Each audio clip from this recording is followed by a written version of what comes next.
May tatlong manlalasing at walang dala. Ay, sama ka ba dito? Inom tayo. Puro ka naman simba. Sorry.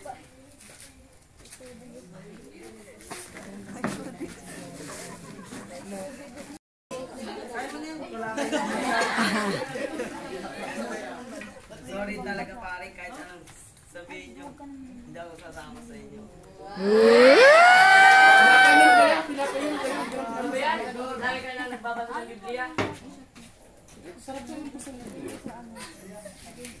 Others.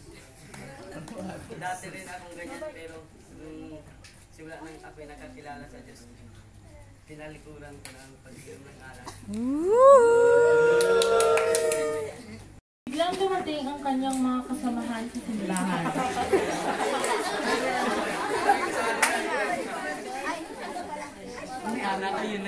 Kasi ang inyong usapan, bakit hindi mo sila imbitahan sa ating gawain sa Panginoon?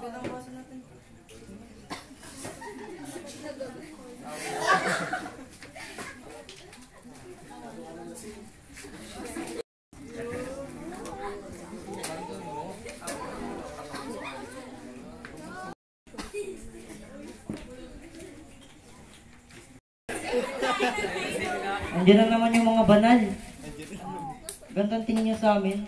Nagiging masaya lang naman kami sa buhay namin, ha. Durog kami. Rebat.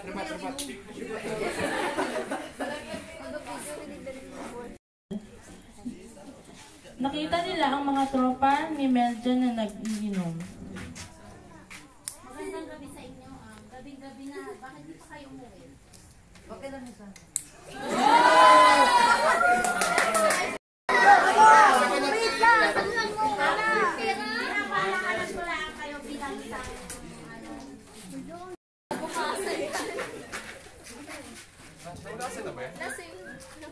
Pre, ganito lang buhay natin. Lagi tayong pabigat sa magulang natin. Wala ang direksyon ng buhay natin. Lagi lang tayo nagiinom. Ba't di kaya subukan natin na magbago? Para din sa ating sarili. Tara, atin tayo ng church nila. Si Meljan.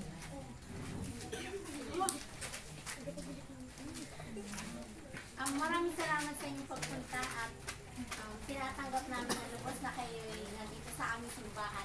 Tayo magsimula na magbuhay sa Panginoon.